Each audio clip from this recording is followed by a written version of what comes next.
तर आपण मागच्या क्लासमध्ये बघितलं, सगळ्यांना आठवते का? कुणी सांगेल मला?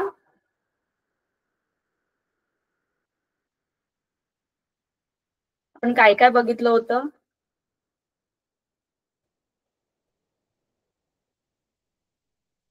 तर आजच्या क्लासमध्ये आपण एक रिकॉल करूया, कारण मला वाटतंय बरेच 2-3 दिवस झालेत. एक रिकॉल घ्यायला पाहिजे, कारण त्याच्याशिवाय आपण समोरचं काही समजू शकणार नाही. ठीक आहे? तर एक छोटासा रिकॉल म्हणून आपण आपले जे मागचे जे काही टॉपिक्स आहेत ते आपण पाहूयात. ठीक आहे? सगळ्यात अगोदर पण त्याच्याबद्दल बोलूया आपण. आपला जो लेक्चर आहे, आपला जो टॉपिक आहे, धड्याचं नाव आहे फोर्स अँड प्रेशर. याबद्दल आपण जे एक्झाम्पल्स बघितले होते त्याचे छोटे छोटे पण पाहूया पार्ट्स.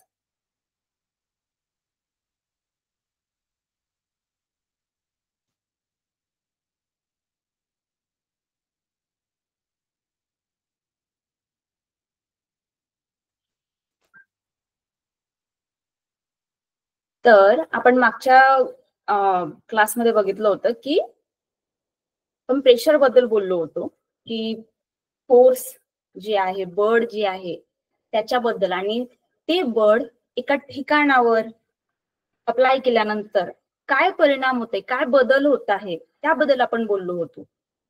परत त्या अगोदर आपण बघितले होते की जे बळ आहे त्याचे जे प्रकार आहेत त्यांच्याबद्दल आपण माहिती घेतली होती. Gravitational force, magnetic force, electrostatic force हे नॉन कॉन्टॅक्च्युअल फोर्स होते. आपण त्याची उदाहरणं बघितली होती, तुम्ही ते बघू शकता. ग्रॅव्हिटेशनल फोर्स मध्ये आपण बॉल खाली पडतानाचं उदाहरण दिला होता. मॅग्नेटिक फोर्स मध्ये चुंबकाचा काय अंतर होत आहे, काय फरक पडत आहे त्याबद्दल आपण बोललो होतो. परत इलेक्ट्रोस्टॅटिक फोर्स आपण म्हटलं होतं की जी वीज आहे, जी बटन आहे, पंखा आहे, जी वीज आहे स्वतःकडे आकर्षित करते वस्तू, त्याबद्दल आपण बोललो होतो. परत आपण बोललो होतो की हे जे बळ आहे, हे बळ आपण लावल्यानंतर काय काय बदल होतात, काय काय त्याच्यामध्ये आपल्याला दिसून येतं. आपण काय बघितलं होतं? अंतर बदलते, अँगल बदलते, दिशा बदलते आणि शेप आकारामध्ये बदल होतं. तर इथे बॅलन्स्ड अनबॅलन्स्ड फोर्स जे आपल्याला दिसतंय त्याबद्दल आपण बोललो होतो की एका साइडने जास्त बळ लावला, फोर्स लावला तर बॅलन्स अनबॅलन्स्ड आपण त्याला म्हणतो. परत इनर्शिया बद्दल बोललो होतो आपण की वस्तूची खासियत असते की जिथे आहे, ज्या शेप मध्ये आहे, ती स्वतःला न बदलवण्याचा तिचा गुणधर्म असतो. तर आपण या गुणधर्माला म्हटलं होतं इनर्शिया. आणि हे कशावर अवलंबून असते? वस्तूच्या स्वतःच्या मासवर. तर आपण त्याच्या स्वतःच्या वजनावर अवलंबून असते. तर आपण म्हटलं होतं की मी समजा कागद आणि दगड खाली सोडला एका लाईन वरून, तर खाली अगोदर काय पडणार याबद्दल आपण बोललो होतो, बरोबर. परत टाइप्स ऑफ इनर्शिया मध्ये आपण उदाहरण घेतले होते की बस चालत असताना काय काय बदल होत आहेत वस्तूमध्ये, किंवा आपण बसलेल्या स्थितीमध्ये काय काय बदल होत आहेत त्यामधले आपण टाइप्स बघितले होते. आणि त्यामध्ये काय बघितलं होतं आपण? इनर्शिया ऑफ रेस्ट, म्हणजे वस्तू समजा आपण स्वतःला समजलं तर आपला गुणधर्म काय असतं? आपण स्वतःच्या जागेवर स्थगित असतो, रेस्ट मोशन मध्ये असतो आपण. आणि इनर्शिया ऑफ मोशन म्हणजे काय? तर वस्तू समजा चालत आहे तर ती त्याच स्थितीमध्ये राहणार, अन्यथा जोपर्यंत त्या वस्तूवर दुसरा प्रयोग, दुसरा बळ वापरला जात नाही आहे, पण तोपर्यंत ती त्याच दिशेने जात राहणार किंवा त्याच मोशन मध्ये असणार. हा त्याचा दुसरा बघितला होता. आणि इनर्शिया ऑफ डायरेक्शन, मी एक परत उदाहरण दिलं होतं की समजा बॉल आहे आणि बॅट आहे, तर समजा बॉल समोरून येत असताना मी बॅट मारत आहे, तर हा जो बॉल आहे माझ्या बॅट मुळे हा दुसऱ्या दिशेला जात आहे. तर काय, मी मोशन डायरेक्शन कशामुळे दिला आहे, त्याला दिशा कशामुळे दिली आहे? बॅटमुळे, बरोबर. हे आपण टाइप्स ऑफ इनर्शिया बघितलं. इनर्शिया म्हणजे एखाद्या निर्जीव वस्तूचा गुणधर्म, आपण याबद्दल बोललो होतो. ठीक आहे. मग आपण म्हटलं की हा जो प्रेशर आहे हा काय आहे, तर जे बळ आहे हे बळ आपण संपूर्ण दिशेमध्ये आपण विचारात घेत आहोत. पण आता आपण बळ बघत आहोत हे एका विशिष्ट जागेवर, विशिष्ट ठिकाणावर त्याचा काय परिणाम होत आहे आपण ते बघितलं. जसं मी म्हटलं होतं, आपण बॉलचंच उदाहरण दिलं होतं की माझ्याकडे हा बॉल आहे, मी या बॉलला वर उचलत आहे, पण मी हा बॉलला पूर्ण या जागेवर पकडून याच्यावर मी बळ लावत आहे. पण मी ही जागा, मला एका छोट्या जागेबद्दल माहिती काढायची असेल, एक व्हॅल्यू काढायची असेल, तर मी फक्त छोटी जागा निर्धारित करणार.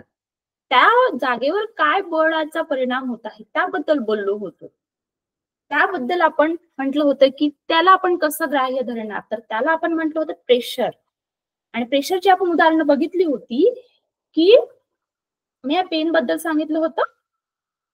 प्रेशर की समजा जास्त एरिया असेल तर प्रेशर कमी पडणार, आणि कमी एरिया असेल तर प्रेशर जास्त पडणार. आणि म्हणून त्याचा आपण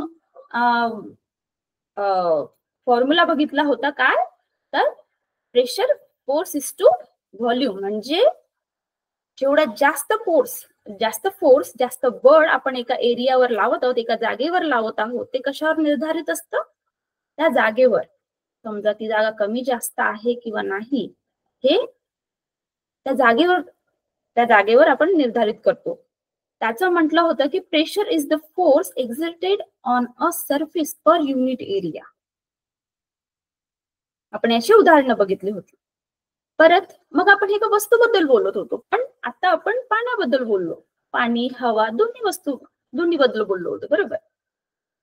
आपण याबद्दल बोलत असताना मी उदाहरण सांगितलं की समजा आपल्या डोक्यावर 2-3 व्यक्ती उभे आहेत आपल्याच वजनाचे, तर काय होणार, आपल्याला सगळ्यात जास्त वजन पडणार, याबद्दल बोललो होतो, बरोबर. तर हा जो वजन आहे, हा वजन माझ्या अंगावर सगळ्यात जास्त पडत आहे खाली. तर प्रेशर माझ्यावरून, त्यांचा सगळ्यांचा प्रेशर माझ्यावरून होऊन खाली जात आहे, खाली. पण याबद्दल बोललो होतो. आणि तुम्हाला आता इथे डायग्राम मध्ये दिसत आहे की पाण्याचं सुद्धा हेच स्वतःचा गुणधर्म आहे की हा सुद्धा जो स्वतःचा भार आहे हा सगळ्या दिशेने टाकत असतो. जसं आपला पण काही भार आहे तसं पाण्याचा सुद्धा भार आहे, स्वतःचं वजन आहे. तर म्हटलं होतं आपण की हा जो 3 नंबर आहे, हे जी 3 जागा आहे, 3 पॉइंट आहे, ह्याचा जो वजन आहे कशावर पडत आहे, या 2 वर पडत आहे. त्याच प्रकारे या 1 वर कुणाचं वजन पडतंय, 3 आणि 2चा. याचा अर्थ सगळ्यात जास्त जो भार आहे, सगळ्यात जास्त जो प्रेशर आहे ते कशावर पडत आहे, 1 वर. तर हा जो पाणी आहे, आपण याला समजा छेद दिला आहे, या बॉटलला आपण छेद दिला आणि त्याचं पाणी सोडला, तर सगळ्यात जास्त भार असणारा पाणी आहे तो बाजूने जाणार. तुम्हाला माहितीये की आपण समजा पाण्याला हातात पकडलं तर पाणी सगळ्या दिशेने बाजूला जातं. त्याचा गुणधर्म आहे पाण्याचा की ते एका जागेवर राहणार नाही, ते स्वतःची जागा ते सगळ्या ठिकाणी जाण्याचा त्याचा प्रयत्न असतं. तसं हवा सुद्धा आपल्याला दिसत नाही पण ती आपल्यावर आहे. त्याच सारखं पाण्याचं, पाणी, हवा, समजा तुम्हाला पाणी समजत आहे, पाण्याबद्दल पण बोलत आहोत, पाण्याबद्दल प्रेशर समजत आहे, तर तुम्हाला हवा लगेच लक्षात येणार. हवेसारखंच पाण्याचं वजन आहे आणि हवेचं सुद्धा वजन आहे. आता तुम्ही म्हणणार हवेचं वजन तर आजूबाजूला आपल्याला काही समजत नाही. पण बघा, आपल्याकडे तुम्ही समजा गॅस सिलेंडर बघितलं असेल ना सिलेंडर? नसेल बघितलं तर मला सांगायचं, पुढच्या क्लासमध्ये आपण त्याबद्दल परत एकदा बोलू. पण तुम्ही समजा सिलेंडर बघितलं असेल तर सिलेंडर मध्ये सुद्धा हवा आहे. तुम्ही त्याला हलवून बघा, तुम्हाला वाटेल की इथे काहीतरी पाणी भरलंय, लिक्विड आहे, पण ते लिक्विड नसतं, ती खूप दाबून भरलेली हवा असते. तर ती कशामध्ये रूपांतर होते, लिक्विड मध्ये. ठीक आहे. परत जी आपली पाणी पडते, बारिश होत आहे, आता पाण्याचा मोसम आहे, तर हे सुद्धा जे पाणी आहे, जे भाप झाली या पाण्याची ही वर जात आहे आणि मग ते पाणी बनून खाली येत आहे. त्यासारखंच हवेला सुद्धा स्वतःचं जे वजन आहे हे या प्रेशर मध्ये आपण समजू शकतो. आपण परत त्याची उदाहरणं बघितली होती. लिक्विड मध्ये आपण बघितलं होतं लिक्विड प्रेशर, हायड्रॉलिक प्रेशर आणि डेप्थ अँड प्रेशर. जर आपण जे डेप्थ अँड प्रेशर जे म्हणतात ना, आपण त्याचे उदाहरणं दिले होते की हा जो हाय प्रेशर, हा जो खालचा पॉइंट आहे, खाली असलेला हा जो पॉइंट आहे, याबद्दल आपण बोललो होतो की सगळ्यात खाली जे असतं पाण्याची जी खालची पातळी असते त्यामध्ये सगळ्यात जास्त प्रेशर असतं, दाब असते, त्याबद्दल बोललो होतो आपण. तर काय समजायचं, जेवढा आपण पातळीला जाणार तेवढा सगळ्यात जास्त दाब राहणार, प्रेशर राहणार.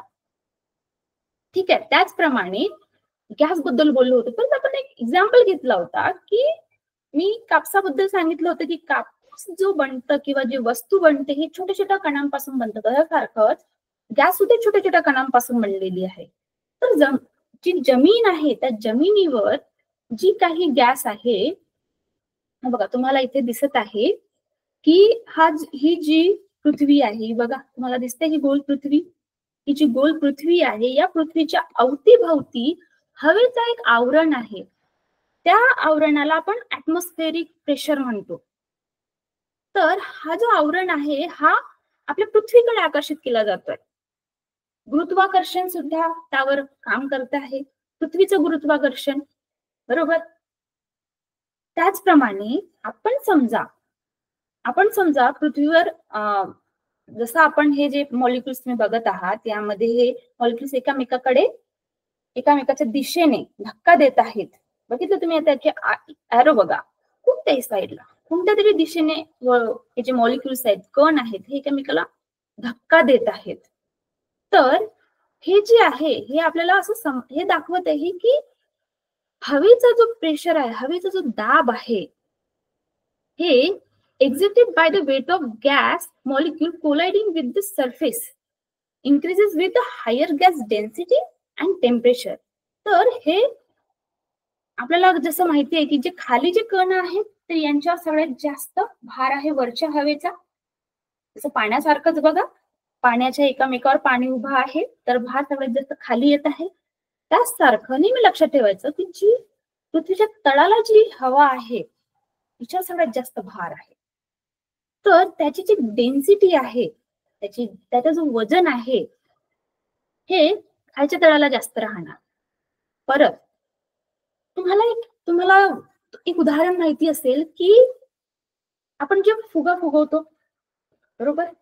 तर फुगा फुगवल्यानंतर हवेत उडायला लागतं, है ना, ते जमिनीवर जात नाही आणि गेलं तर फुटून जातं. तर बघा आपण जे फुगा फुगवत आहोत तर जी आपली हवा आहे, तोंडामधून निघलेली जी हवा आहे ही सहसा गरम असते. जे आपल्या अवतीभोवती जे वातावरण आहे, तुम्ही सुद्धा असं करून बघा. तर तुम्ही केल्यानंतर तुम्हाला समजेल की आपल्या जी तोंडाद्वारे निघालेली जी हवा आहे ती गरम आहे. तर ही जी गरम हवा आहे ही फुग्यामध्ये गेली असताना ती काय करते, आजूबाजूचं वातावरण तर थोडं थंड आहे कम्पेअर टू त्या फुग्यामधलेली हवा. तर हा जो फुगा आहे हे उडायला लागतं. त्याचं कारण सांगा. बघा आपण म्हणतो की गॅसचं प्रेशर आहे, पण गॅस तर मग खालची वर जायला पाहिजे, बरोबर. कुठेतरी जात आहे हवा, मग खाली हवा आहे, वर हवा आहे, मग हे यांनी खालीवर व्हायला पाहिजे. पण हवेचा गुणधर्म बघा काय आहे की हवा जी थंड असते ती खाली असते, थंड हवा खाली आहे आणि जी गरम हवा होते ती वर जाते. ठीक आहे, लक्षात ठेवायचं. त्याचं उदाहरण, सिंपल उदाहरण, आपण म्हणतो की पाणी कसं पडतंय, तर उन्हाळ्यामध्ये जी उष्णता पडते त्याच्याने जे पाणी आहे त्याचे बाष्पीभवन होतं. सगळ्यांना माहिती आहे की पाणी पडण्याचं चक्र काय आहे. तर ते बाष्पीभवन होतं आणि ते वर जातं. तर कशामुळे, तर ती हवा उष्ण आहे, गरम हवा वर जाते. तर ते जे मॉलिक्युल्स आहेत, त्याचे जे कण आहेत, त्यांचा जो डेन्सिटी आहे ही कमी होते, कारण त्याचा जो टेम्परेचर आहे, नेहमी गॅस प्रेशर मध्ये त्याचा जो टेम्परेचर आहे हे नेहमी मायने ठेवतं. त्यासाठीच जसं आपण इथे म्हटलं की it increases with the higher gas density and temperature. तर टेम्परेचर का बरं महत्वाचं आहे? तर जेवढं जास्त त्याचं टेम्परेचर तेवढं ते वर जाणार. ठीक आहे. बघा तुम्हाला इथे ऍटमॉस्फेरिक प्रेशर बद्दल पण सांगितलेलं आहे की as you go higher in altitude, the atmospheric pressure decreases due to fewer air molecules above you. तर जी हवा आहे इथे तुम्हाला उदाहरण दिसतंय की जी आपण समजा पहाडावर उभे राहिलो, तुम्हाला माहिती आहे सगळ्यात आपल्या देशामध्ये सगळ्यात उंच पहाड म्हणजे हिमालय पर्वत, बरोबर?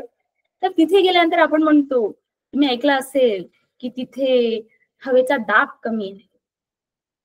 त्याचं कारण असतं कारण आपण तो पृथ्वी आपल्या तळापासून ते खूप वर आहे. तर आपण म्हणत आहोत की खाली त्याचा प्रेशर जास्त राहील हवेचा ऍज कम्पेअर टू आपण वर गेल्यानंतर. त्याचं वजन कमी कमी होत जात आहे. तुम्हाला इथे दिसत आहे बघा की या मुलावर जास्त मॉलिक्युल्स पडत आहेत हवेचे, बरोबर, कम्पेअर टू या व्यक्तीपेक्षा. कारण ते उंच आहेत, ते आपल्यापेक्षा उंच जागेवर उभे आहेत. तर याला ऍटमॉस्फेरिक प्रेशर असं म्हणतात. ठीक आहे.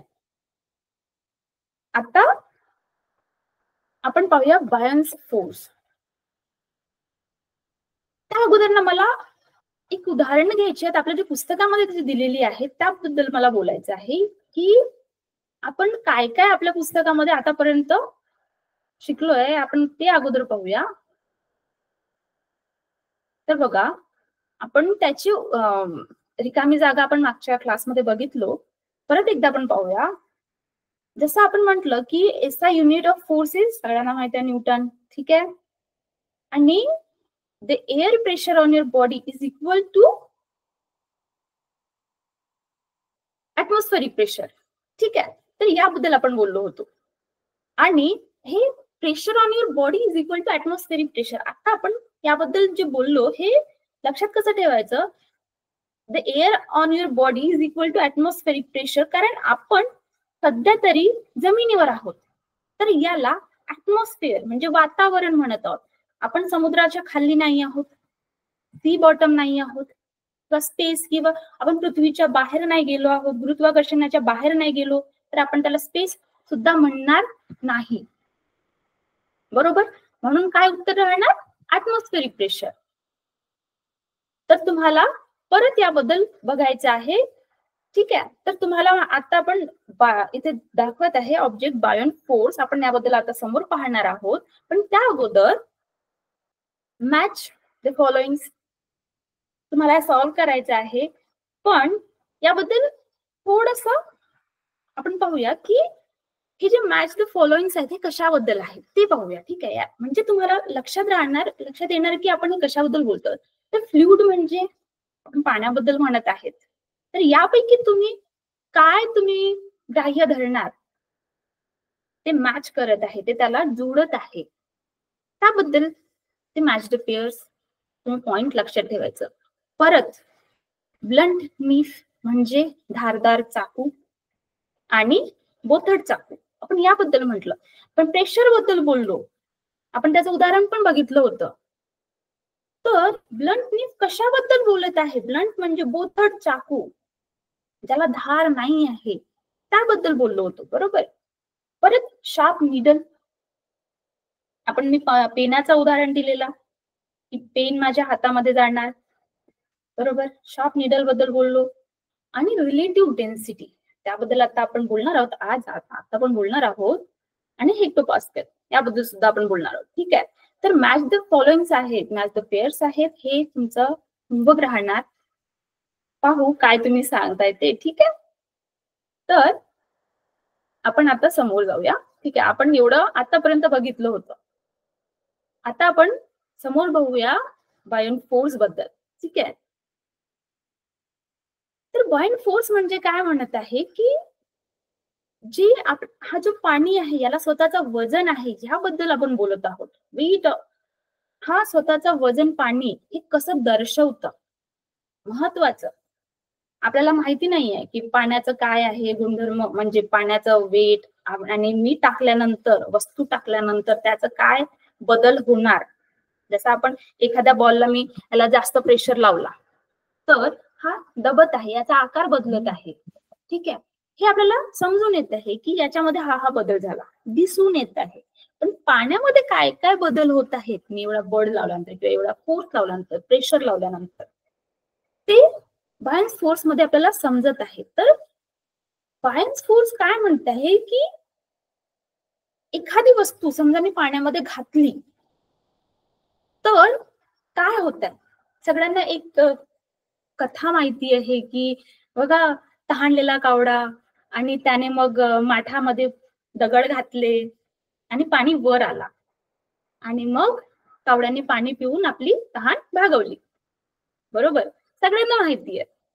पण हे कसं झालं, म्हणजे दगड घातल्याचा आणि पाणी वर येण्याचा काय संबंध. तर आपण त्याच्याबद्दल बोलूया की जो वजन आहे दगडाचा, स्वतःचा जो वजन आहे तो काहीतरी आहे. बरोबर, आपल्याला माहिती आहे दगडाचं वजन आहे. तर आपण घातल्यानंतर पाणी काय करते की त्याचा जो आकार आहे तो बदलवते आणि त्या दगडाला आपल्याकडे येऊ देते.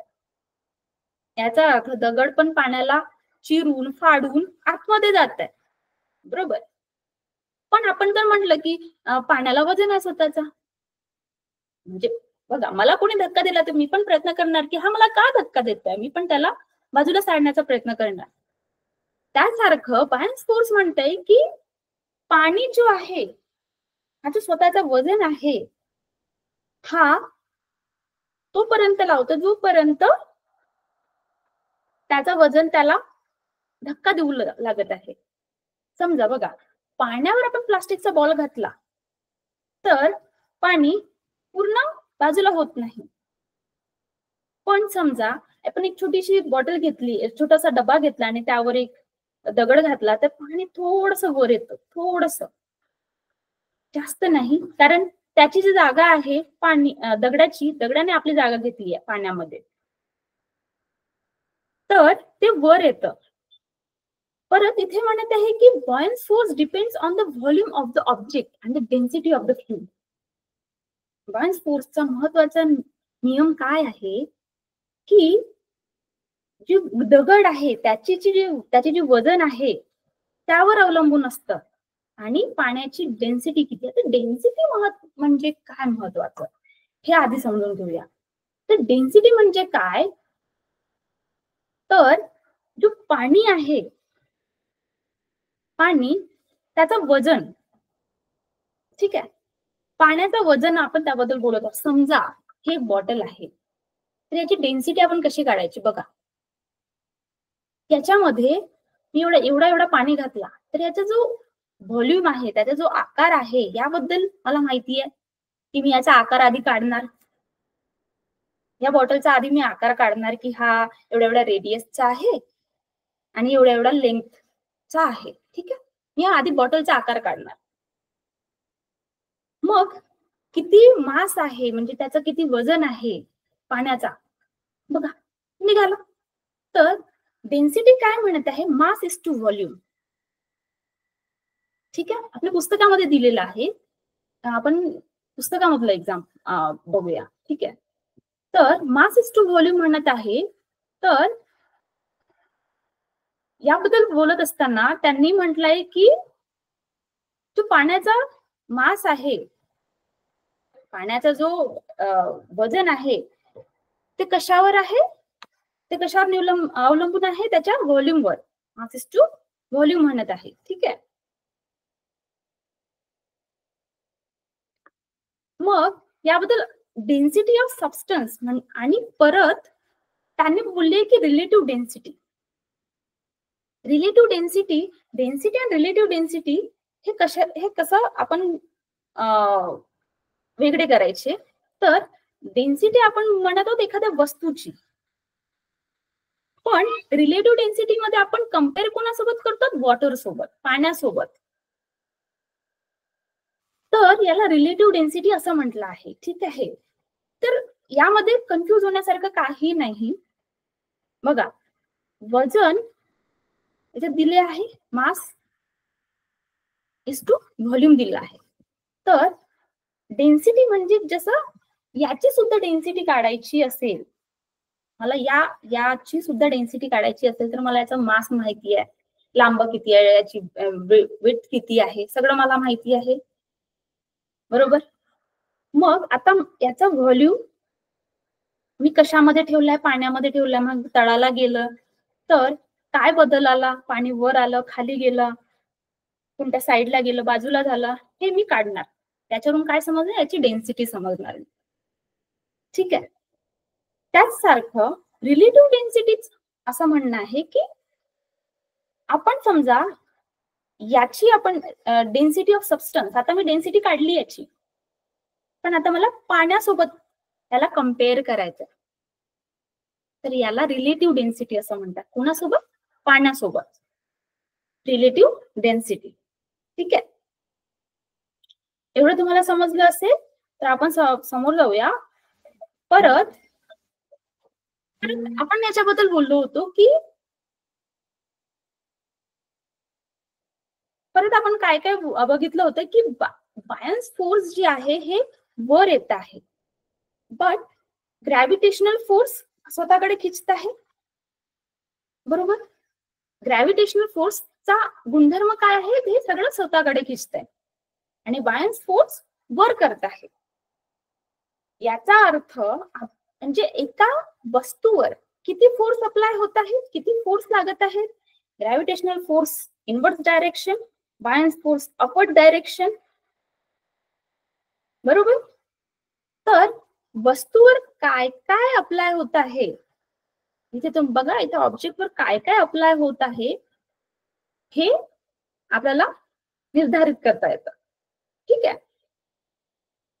आता जे आपण बोललो त्याला आर्किमिडीज प्रिन्सिपल मध्ये असं म्हटलं आहे की बायन्स फोर्स जे आहे हे वरच्या डायरेक्शनला आपला फोर्स अप्लाय करत आहे आणि व्हॉल्यूम जे आहे त्याच्यामध्ये बदल होत आहे. म्हणजे त्याचा जो आकार आहे, पाणी वर येत आहे, खाली जात आहे, जे व्हॉल्यूम आहे, म्हटलं आपण जे उदाहरण दिलं कावड्याच्या दगडाचं आणि पाणी वर आल्याचं, डिस्प्लेसमेंट, प्रिन्सिपल ऑफ डिस्प्लेसमेंट. आणि डेन्सिटी ऑफ बायन्सी म्हणजे की डायरेक्ट प्रोपोर्शनल, म्हणजे समजा दगड भारी आहे तर ते काय त्याच्यावर बायन्स फोर्स अप्लाय होत आहे. परत आपण म्हटलं की बॉलचा तर आकार खूप मोठा आहे पण ते आतमध्ये पाण्यात गेलं नाही. त्याचं कारण काय, तर पाण्याची जी डेन्सिटी आहे, पाण्याचं स्वतःचं वजन आहे हे त्या बॉल पेक्षा जास्त आहे. ठीक आहे. तर एवढं समजलं आहे. तर बघा, म्हणजे आपण हे जे आर्किमिडीज प्रिन्सिपल बद्दल आपण जे बोलत आहोत हे महत्वाचं हे सांगते की पाणी आणि त्याची स्वतःची डेन्सिटी हे कशावर अवलंबून आहे, वस्तूवर. म्हणजे त्याचा जो आकार, व्हॉल्यूम, वस्तूचा आकार, व्हॉल्यूम आणि त्याचा वजन यावर अवलंबून आहे. ठीक आहे. तर आपण समजा तुम्हाला आर्किमिडीज प्रिन्सिपल मध्ये जसं परत एक एक्झाम्पल मध्ये एक चांगलं एक्झाम्पल म्हणजे पाणी जे आहे, नाव बघा किती मोठी नाव असते, आपण त्यामध्ये बसलेलो पण असतो पण ती डुबत नाही. पण समजा मी नावेच्या खाली गेले तर मी मात्र डुबते. तर हे असं का, तर हा एक बेस्ट एक्झाम्पल आहे की यामध्ये काय काय म्हणण्याचा उद्देश आहे. बघा, बायन्स फोर्स म्हणत आहे की immerse in a fluid experience upward buoyant force. मग त्या नावेवर सुद्धा फोर्स लागत आहे पाण्याचा, त्याचा वजनाचा फोर्स वरती लागत आहे आणि माझ्या शरीरावर, मी पण बोटच्या बाहेर निघाले, माझ्या पण शरीरावर सारखाच फोर्स लागत आहे, बरोबर. ठीक आहे. पण बोट तरंगत आणि मी खाली जात आहे.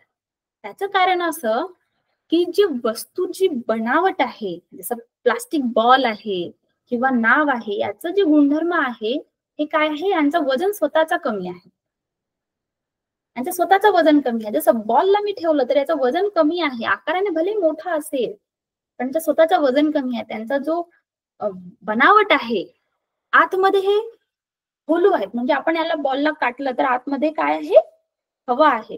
पण माझ्यामध्ये हवा आहे का? मी तर भरपूर पूर्ण भरून भरून बनलेली आहे. मी तुम्हाला उदाहरण दिलं होतं की जे वस्तू असतात ते एकमेकाला घट्ट पकडून असतात.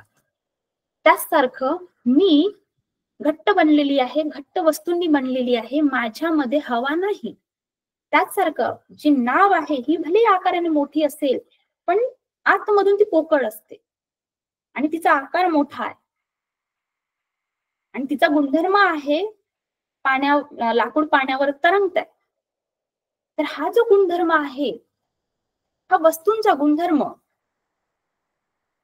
याला बायन्स फोर्स हा जास्त पडत आहे आणि माझ्या फोर्स पेक्षा, माझ्या वजनापेक्षा पाण्याचा जो बायन्स फोर्स आहे तो कमी पडत आहे. ठीक आहे, एवढं समजलं? एवढं लक्षात राहणं म्हणजे जो बनावट आहे यावर सुद्धा निर्धारित असतं. ठीक आहे, मग म्हणते की डिस्प्लेसमेंट, प्रिन्सिपल ऑफ डिस्प्लेसमेंट मध्ये काय म्हणते की समजा तुम्ही बाथटब बघितलं असेल तर ठीक आहे, काय हरकत नाही. आपण समजा एक बाल्टी घेतली, आपल्या घरी असेलच एक गंज पण घेतला आणि त्यावर पूर्ण भरलेली वस्तू म्हणजे थोडी वजनाने दगड घेतला, या आकाराचा दगड घेतला आणि टाकलं तर पाणी थोडं वर येतं. ठीक आहे, पण त्या दगडापेक्षा थोडा मोठ्या आकाराचा खिडा घेतला, पाणी तेवढं वर नाही येणार, पण ते सुद्धा खालीच जाणार. तर काय होतंय की वजनाने जरी तो खिडा मोठा असेल तरी जास्त पाणी बाजूला नाही झालं, कारण त्याचा जो साईज आहे ते लहान आहे, जो आकार आहे आणि या वस्तूचा आकार मोठा आहे. तर नेहमी लक्षात ठेवायचं की पाण्यामध्ये जे आहे, पाण्यामध्ये आकार सुद्धा महत्वाचं मायने ठेवतं. आकार, वस्तूचा आकार काय आहे. ठीक आहे, आणि डेन्सिटी मध्ये एक नेहमी लक्षात ठेवायचं की डेन्सिटी काय आहे, तर वस्तूचा जो वस्तुमान आहे, मास, आणि त्याचं व्हॉल्यूम म्हणजे स्क्वेअर आहे, लांब आहे की गोल आहे, काय आहे, यावर डेन्सिटी महत्वाची अवलंबून असते. तर buoyant force experienced on object is directly proportional to the density of the fluid. ठीक आहे, तर हे डेन्सिटी आणि बायन्सी हे एकामेकाला रिलेटेड आहे. ठीक आहे, objects with lower density than the fluid will float and object denser than the fluid will sink. तर यावरून हे आर्किमिडीज प्रिन्सिपल आपलं ठरवत आहे की ज्याचा वजन कमी राहणार हे वर तरंगणार, भले त्या आकाराने मोठे असेल. वजन, ठीक आहे, वजन डेन्सिटी, नाहीतर ते खाली तळाला जाणार. ओके, परत आपण त्याची काही उदाहरणं पाहूया आपल्याला एक्सरसाइज मध्ये. ठीक आहे, म्हणजे समजेल की आपण काय काय आतापर्यंत बघितलं.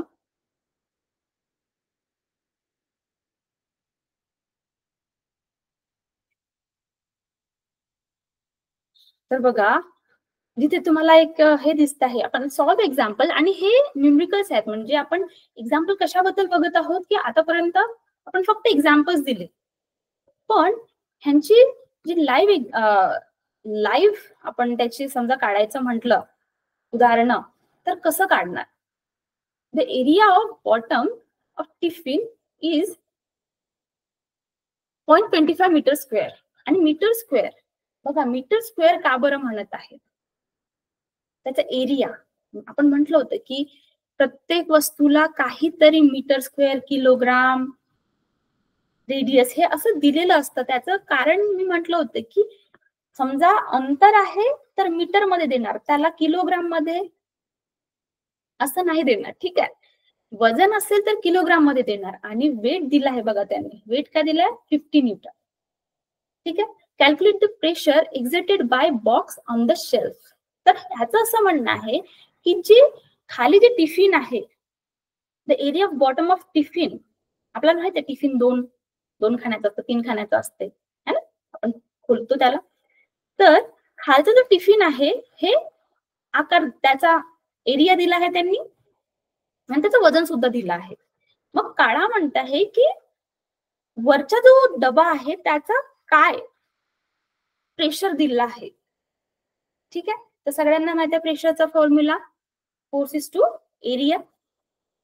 ठीक आहे, म्हणून हे जे फॉर्म्युलेज आहेत ना हे थोडं लिहून ठेवायचे, लक्षात ठेवण्याचा प्रयत्न करायचा, म्हणजे लगेच प्रश्न दिसला की आपल्याला ते वापरायला बरं होतं.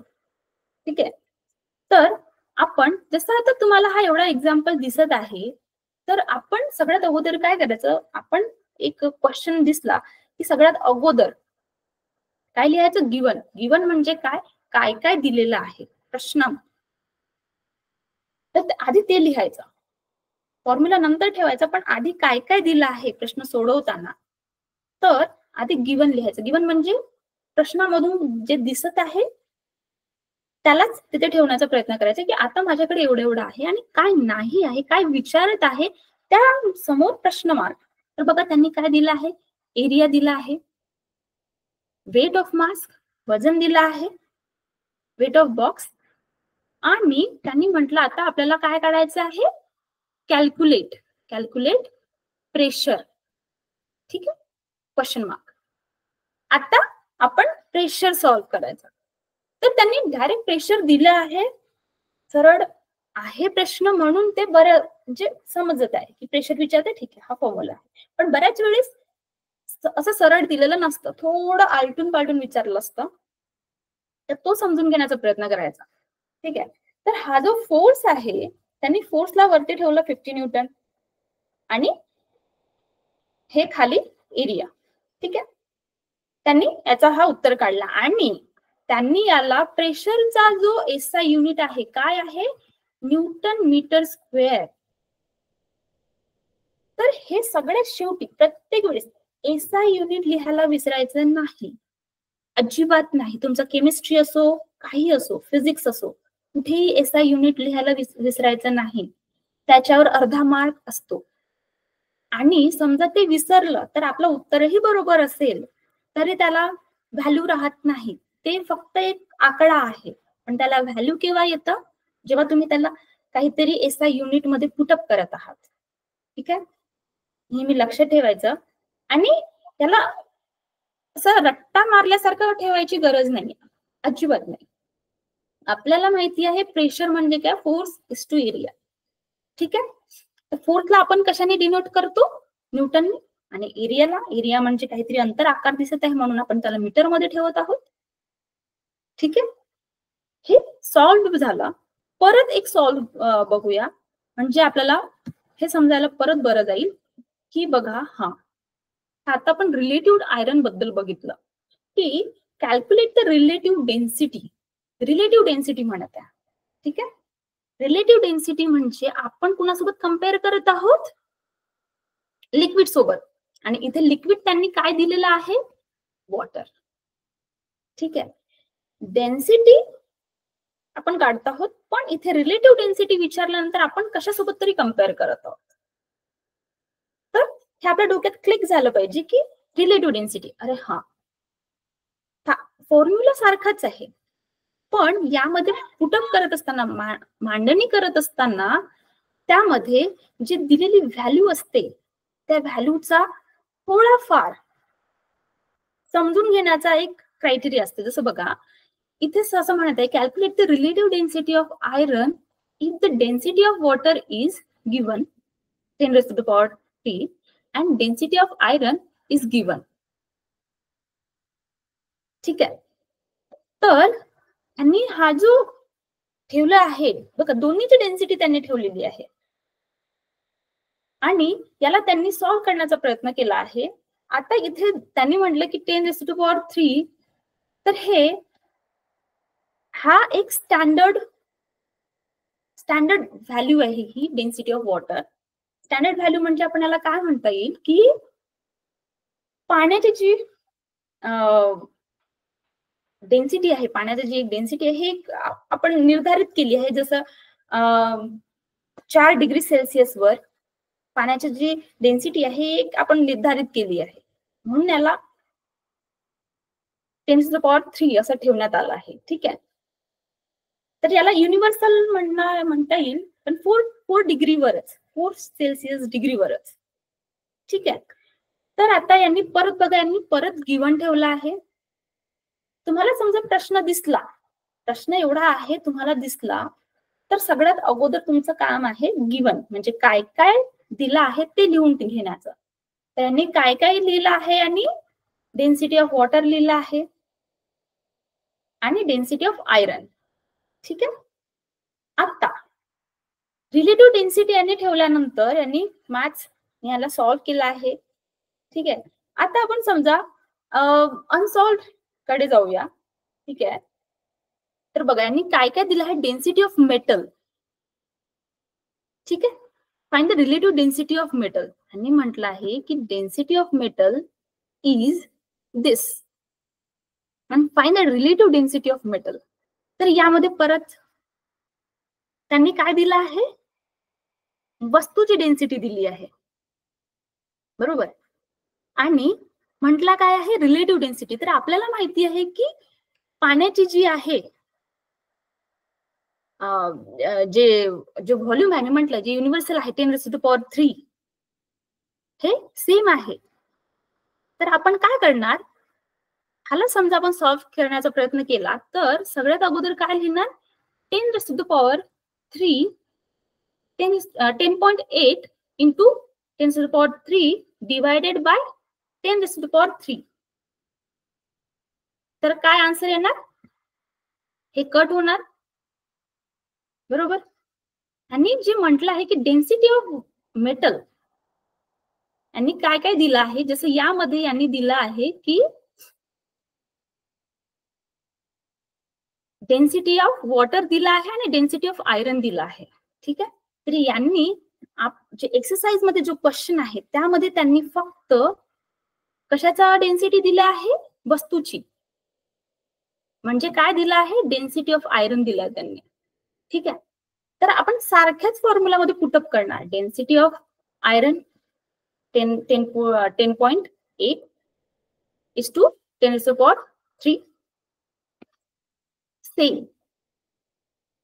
सेम फॉर्म्युला इथे अप्लाय होणार, फाइंड द रिलेटिव्ह डेन्सिटी. तर ह्याच्यामध्ये आपण गिवन काय काय लिहिणार बघा, त्यांनी गिवन आपल्याला दिला आहे फक्त मेटलचं डेन्सिटी दिले आहे. तर आपण आपल्याकडून कन्सिडर काय लिहायचं, ऍज वी नो आपल्याला माहिती आहे की वॉटरची डेन्सिटी किंवा लिक्विडची डेन्सिटी 10⁻³ आहे. ठीक आहे. तर आपण हे स्वतःहून लिहायचं गिवन मध्ये, आन्सर लिहित असताना स्वतःहून लिहायचं गिवन मध्ये, आणि त्यानंतर आणि मग क्वेश्चन मार्क लिहायचं, density of relative density equals to question mark. ठीक आहे. एवढं लिहायचं, याच्यावर अर्धा मार्क्स असतं. मग आपण लिहितो की रिलेटिव्ह डेन्सिटीचा फॉर्म्युला काय आहे. ठीक आहे. याला अर्धा मार्क असतो. तर हा जो गिवन आणि फॉर्म्युला आहे यावर 1 मार्क्स असतं. आणि परत मग आपण त्याला सॉल्व्ह करत आहोत, फॉर्म्युला बरोबर पुटअप करत आहोत, त्यावर मी SI युनिट ठेवत आहे आणि त्याला सॉल्व्ह करण्याचा प्रयत्न करत आहे.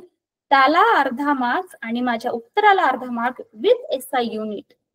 अशा प्रकारे 2 मार्क्स किंवा 3 मार्क्स असतात. ठीक आहे. तर त्याच सारखं परत एक एक्झाम्पल बघूया. जसं इथे म्हटलं की a plastic cube is released in water, will it sink or come to the surface of water. तर याबद्दल जसं इथे म्हणत आहे की answer the following question in brief.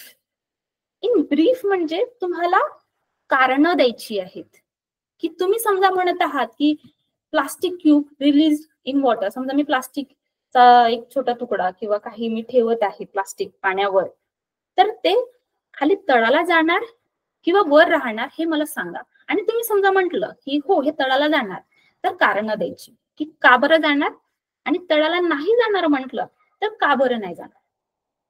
तर हा क्वेश्चन काय म्हणत आहे की in brief answer following question in brief. ठीक आहे. तर तुम्हाला माहिती आहे मला तुमच्याकडून उत्तर पाहिजेत, पण तुम्ही कुणीच नाही आहात. तर ठीक आहे, मीच म्हणत आहे की प्लास्टिक तुम्हाला माहिती आहे तळाला नाही जाणार, ती वर राहणार. आणि त्याचं कारण काय, तर पाण्याची जी डेन्सिटी आहे ही प्लास्टिक पेक्षा जास्त आहे. डेन्सिटी म्हणजे पाण्याचा स्वतःचा वजन जास्त आहे आणि त्याचा जो बाइंड फोर्स आहे हे कशावर अप्लाय होत आहे? प्लास्टिकवर अप्लाय होत आहे. मग या प्लास्टिकचा आकार थोडा मोठा असेल तरी सुद्धा हे त्याला वर धक्का देणार. ठीक आहे. परत समजा इथे प्लास्टिक नाही म्हटलं, समजा बॉल सुद्धा बोलले तरी सुद्धा त्याचं तुम्ही काय देणार? काय उत्तर देणार त्यावर? की हा बॉल यामध्ये जी हवा आहे ही हवा या बॉलला पकडून ठेवत आहे आणि त्याला त्याचं वजन जे आहे ते हलकं करत आहे. जसं आपण फुगा फुगवत आहोत त्यासारखं. ठीक आहे. सॉरी. हा. आणि परत दुसरा क्वेश्चन म्हणत आहे की why do the load carry heavy vehicles have large number of wheels? हे कशाबद्दल आहे? आपण याचे उदाहरण बघितलं होतं. हे कशाबद्दल आहे? हे आहे प्रेशर बद्दल. की जेवढं जास्त तुम्ही जागा घेणार, जसं मी म्हटलं होतं की मी यावर समजा मी माझं बळ लावत आहे, प्रेशर लावत आहे, तर हे विभागलं जात आहे है ना, या जागेमध्ये विभागलं जात आहे. तर हा जो प्रेशर आहे कशावर पडणार आहे? सगळ्या जागेवर पडणार. पण मात्र हे समजा या फक्त छोट्याशा जागेवर पडत आहे तर हे विभागलं जाणार नाही, ते एकाच ठिकाणावर पडणार, सेंट्रल होणार. ठीक आहे. तर why do the load carry heavy vehicles have larger numbers of wheels? याचं तुम्हाला मला लिहून आणा, तुमच्या वहीमध्ये लिहा आणि मला सांगा. बघा मी तुम्हाला आत्ताच सांगितलं. ठीक आहे. तुम्ही याला रिपीट करा आणि बघा. आणि हे जे व्हेकल्सचे लार्ज नंबर्स म्हणजे तुम्ही ट्रक बघितलं असेल बरोबर? ट्रक बघा, ट्रकला किती मोठे मोठे चक्के असतात. एका बाजूला 8-8 चक्के असतात आणि त्यावर भरपूर वजन असतं. तर हे का बरं? तर याचं उदाहरण तुम्ही तुमच्या भाषेत लिहा आणि मला सांगा. ठीक आहे. परत तिसरा क्वेश्चन म्हणत आहे की how much pressure do we carry on our head? Why don't we feel it? मला कोणीच हा प्रश्न विचारला नाही. की तुम्ही म्हणलं की हवा तर आहे, आपल्या डोक्यावर आहे, सगळी हवा, सगळं आपण जमिनीवर आहोत. का बरं नाही आपण विचार करत आहोत की ती जी हवा आहे ही आपल्या डोक्यावर आहे आणि आपल्याला समजत का नाही आहे? तर याबद्दल मी सांगत आहे, पण तुम्ही तुमच्या भाषेमध्ये लिहा म्हणजे तुम्हाला लक्षात राहील की नेमकं या प्रश्नाचं म्हणणं काय आहे. की आपण म्हणत आहोत की हवेचा प्रेशर आहे आणि त्याचे जसं बघा इथे दाखवलं आहे की समजा मी या ठिकाणी उभी आहे, समजा मी पृथ्वीवर उभी आहे एका ठिकाणी आणि तिथे उभी असताना माझ्या डोक्यावर काहीतरी भार आहे हवेचा, पण मला भार समजत नाही आहे. हे कशावरून, का बरं होत आहे? तर बघा इथे दाखवत आहे, ते जो एरो आहे, समजा मी या ठिकाणी उभी आहे इथे आणि जी हवा आहे ती माझ्या एवढी हवा माझ्या वर आहे, एवढ्या अंतराची. पण तुम्हाला माहिती आहे की माझं स्वतःचं वजन आहे. पृथ्वी सुद्धा हवा काही वस्तू आपल्याकडे आकर्षित करतात, ग्रॅव्हिटेशनल फोर्स बरोबर? सगळ्यांना लक्षात आहे? बघा मी काय कोणत्या फोर्स बद्दल, कोणत्या बळाबद्दल बोलत आहे. आपण जे आतापर्यंत शिकत आलो त्याच बद्दल आहे हे. की हे जे बळ आहेत हे कशा प्रकारे कुठे कुठे येत आहेत आणि कॅन्सल आउट होत आहेत. बघा जसं मी एका ठिकाणी उभी आहे, माझं स्वतःचं वजन आहे, पृथ्वी मला आपल्याकडे खिचत आहे बरोबर. परत हवा माझ्याकडे येत आहे, हवेचा वजन आहे. हवेचा वजन म्हणजे मी तुम्हाला उदाहरण दिलं होतं की हवा अशी आहे, तुम्ही असं समजा की आपण हवेच्या समुद्रामध्ये आहोत. हा जेवढा गोल दिसतो ना, हा हवेचा समुद्र आहे आणि आपण त्या हवेच्या समुद्रामध्ये तरंगत आहोत. ठीक आहे.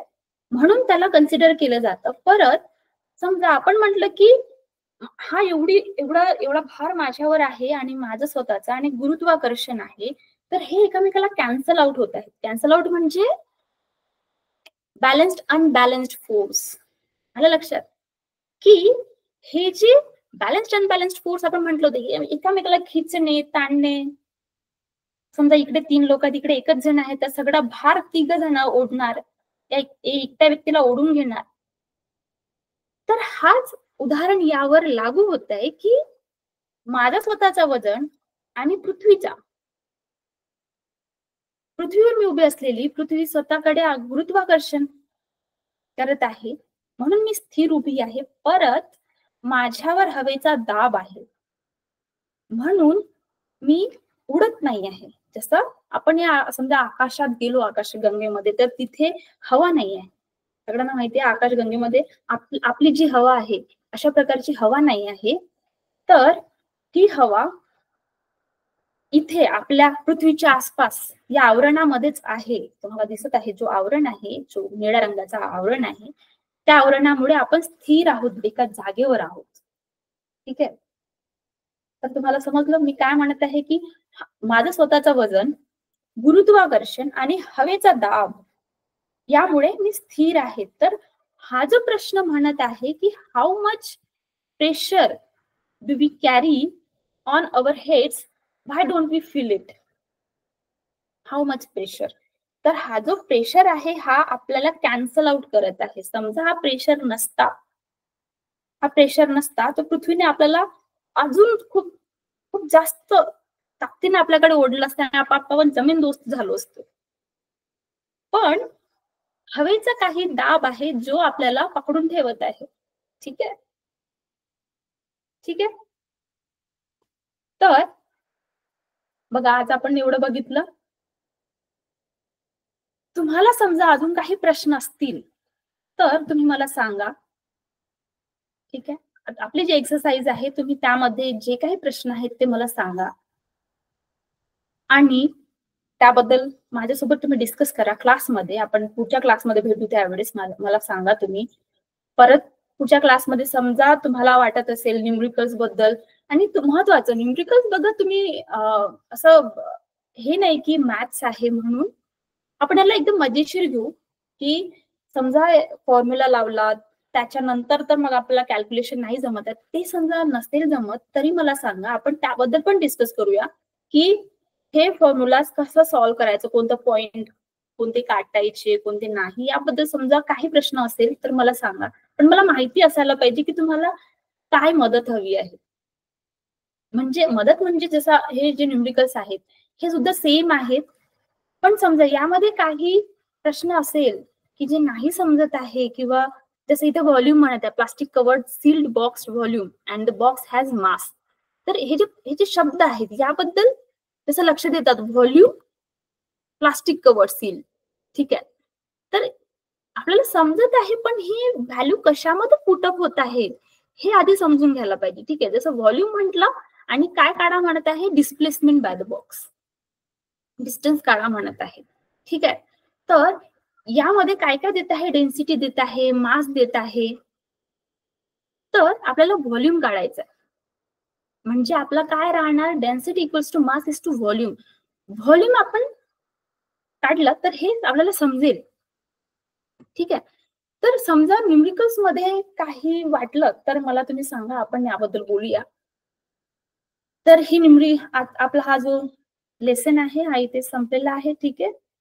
काही प्रश्न असेल, हे जे फॉलोइंग टेबल्स आहेत हे सिंपल जे आपले फॉर्म्युला आहे, कम्प्लीट द फॉलोइंग टेबल म्हणत आहे, मास, व्हॉल्यूम, डेन्सिटी. तर इथे डेन्सिटी म्हणत आहे तर आपल्याला इथे डेन्सिटी काढायची आहे. ठीक आहे. आणि डेन्सिटीचा फॉर्म्युला काय आहे, मास इज टू व्हॉल्यूम. पण दुसऱ्या ठिकाणी त्यांनी काय दिलं आहे, डेन्सिटी दिली आहे, पण काढायचं काय आहे, मास. तर त्यांना रिव्हर्स करायचं. ठीक आहे. काय होणार, इंटू मध्ये जाणार. तर हे सेम आहे, फक्त इथे फॉर्म्युला, इथे पण रिलेटिव्ह डेन्सिटीचा फॉर्म्युला अप्लाय करायचा आहे. सेम आहे, mass of substance and volume of the substance. Okay, exact. So आणि प्रेशर बद्दल पण म्हटलं आहे, वेट इज टू एरिया. फक्त इथे फॉर्म्युला अप्लाय करायचा आहे आणि त्याची व्हॅल्यूज काढायची आहेत. तर या लेसन बद्दल काही प्रश्न असतील जी तुम्हाला डिस्कस करायची आहेत काही वाटत आहे तर मला विचारा. ठीक आहे, आपण नेक्स्ट क्लासमध्ये याबद्दल डिस्कस करू आणि मग पुढच्या लेसनला आपण स्टार्ट करूया. ठीक आहे, तर आजच्या क्लास करता एवढंच. ठीक आहे, चला बाय.